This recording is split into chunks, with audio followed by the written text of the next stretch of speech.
itti fufne jechuudha. Asumaan dhaabbatti eebbifama kan Muusaatiin namoota kabajamtoota gara waltajjiitti waamu hawwotii siiqqee nama sadii abbootii gadaatii Haaji Nageessoo Gabarsoo obbo Roobaa Gabarsoo gara waltajjii kana dhufuutanii kitaabni eebbaan isaa qaba jechuudha. Waggaa aayaa Association irraa Nugusee Hammuu gara waltajjii dhufuutu gaazexeessaa OMN Abdusalaam Maati barreessaa kitaaba shanii barreessudha. Yaasir Kadir hayyuu qabeenyaa siidaa qabdu gara waltajjii dhufuutanii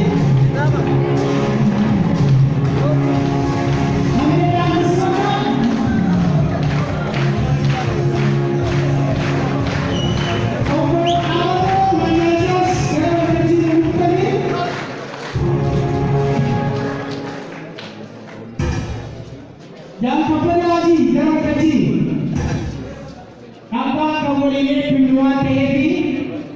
hari ini jadi bas dalam kaji urubu baik dubit hari insan kaji ini bagi sekarang bagi asli kesetu buat kaji dewan TV Nugusee aku lokal nama orang itu memakan kue asli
Haji Eko Waqo garanatti barbaadamtu garanatti baatu Haji Eko Waqo amileela gara waltajjiitti musiqanna gammadaa damboobas gara waltajjii Haji Eko Waqo ega Muhammad dubbii jabduudha dubbii waliiti hayyu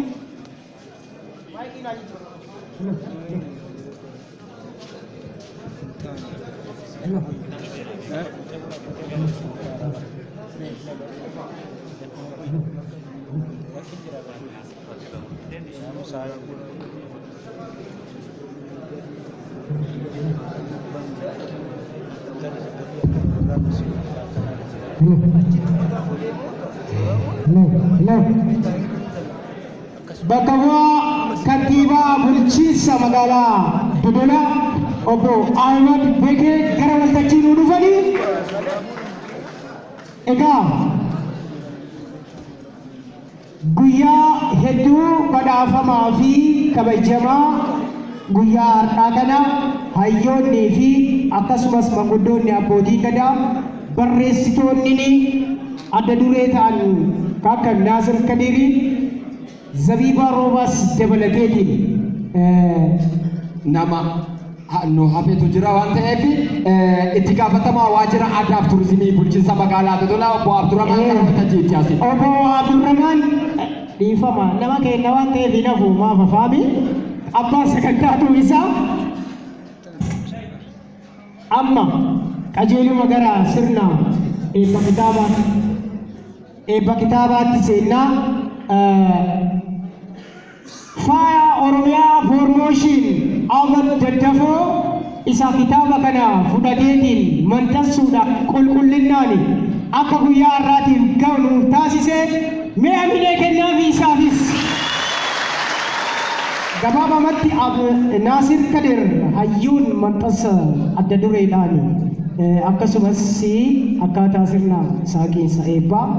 itti nuuf buuftanii Abdusalaam abbaa gadaa qaamata waliin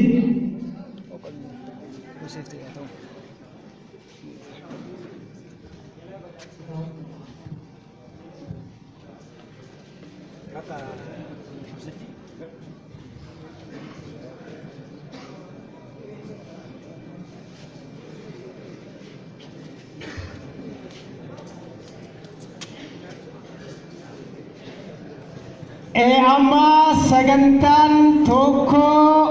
lama sadii kitaabni isaa qaba Naasir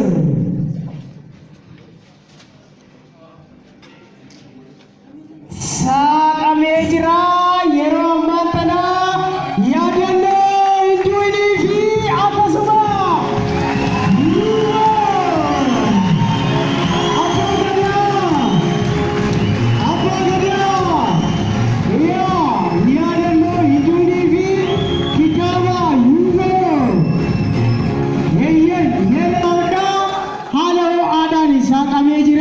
abbootii gadaatiin hundi walirra dabarsaa jiru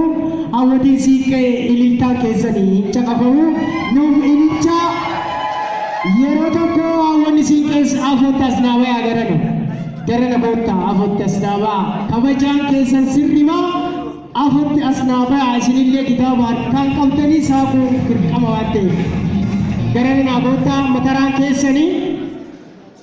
amma taraan keessanii isinis ifatti eebbaan banamu walirra dabarsaa dura harmeen isaanii nu mul'isu ummatatti wal mul'isaa ummatatti wal mul'isaa achi booda hawwatatti nu beeka hamileen hin jiru kerroo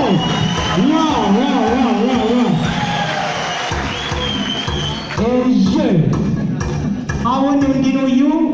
harkaan dhandhama siiqqee teessanii tuqa eebbisaanu dhangaa kana